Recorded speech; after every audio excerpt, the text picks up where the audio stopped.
बहुत दूर एक जादुई जंगल में लीना नाम की एक खूबसूरत परी रहती थी।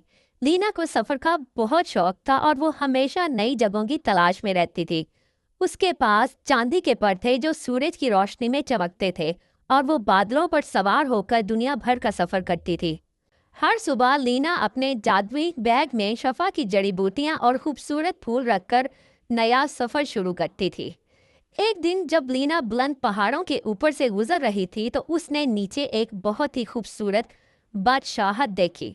लेकिन अजीब बात यह थी कि वहां की गलियों में कोई औरत नजर नहीं आ रही थी। ये क्या बात हुई, लीना ने सोचा, यहाँ की औरतें कहाँ हैं? वो नीचे उतरी और एक बूढ़े आदमी से पूछा। बूढ़े आदमी ने आहा भरी और कहा, ए नेक परी, हमारी बादशाहत पर एक अजीब बीमारी का असर है। 3 साल पहले यहाँ एक वबा फैली थी जिसकी वजह से तमाम औरतों के बाल गिर गए हैं। वो शर्म की वजह से अपने घरों में छुप कर रहती हैं। हमारे हकीमों और डॉक्टरों ने बहुत कोशिश की है लेकिन कोई फायदा नहीं हुआ। अब तो लोगों ने उम्मीद ही छोड़ दी है। लीना का दिल दर्द से भर गया। वो बोली, मुझे यकीन है कि इस बीमारी का इलाज मौजूद है। मैं ज़रूर कोई रास्ता निकालूंगी। लीना ने अपनी जादुई किताब खोली जिसमें तमाम बीमारियों के इलाज लिखे थे। काफ़ी तलाश के बाद उसने पाया कि सुनहरी शफा का फूल। ये फूल सिर्फ बुलंद तरीन पहाड़ की चोटी पर उगता है। उसको अगर नदी के पानी में डाल दिया जाए तो इस बीमारी का इलाज मुमकिन है।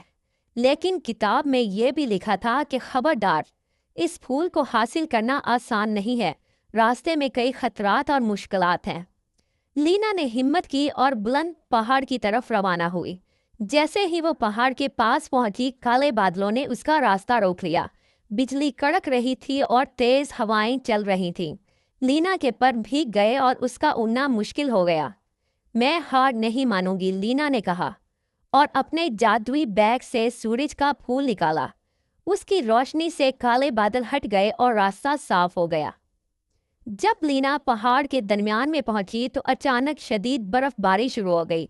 ठंड इतनी तेज थी कि उसके पर जमने लगे। लीना ने अपने दिल में बादशाहत की औरतों को याद किया जो अपने घरों में छुप कर रो रही थी। उसके दिल में गर्मी इतनी बढ़ी कि बर्फ पिघलने लगी। पहाड़ की चोटी के करीब पहुंचकर लीना को काले शैतान परिंदों का सामना हुआ। वो इस पर हमला करने लगे और चीखते हुए कहने लगे कि वापिस चली जाओ, ये फूल हमारा है। लीना ने मोहब्बत का गीत गाया। उसके गीत की मिठास सुनकर शैतानी परिंदे खामोश हो गए और रास्ते से हट गए। आखिरकार लीना पहाड़ की चोटी पर पहुंच गई। वहां एक छोटा सा बाग था जिसमें सुनहरी शफा के फूल खिल रहे थे।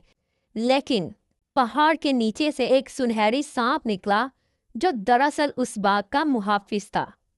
सांप ने गुस्से में कहा, ये फूल हर एक के लिए नहीं है।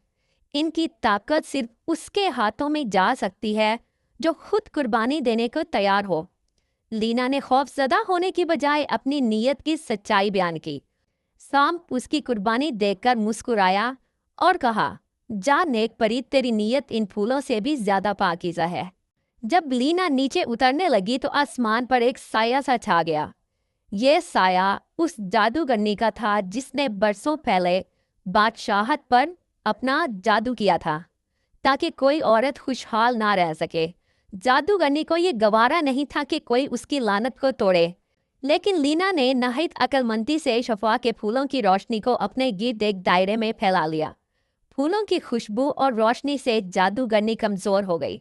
वो चीखती हुई हवा में गायब हो गई। वापिस बादशाहत पहुंचकर लीना ने तमाम औरतों को बाहर बुलाया।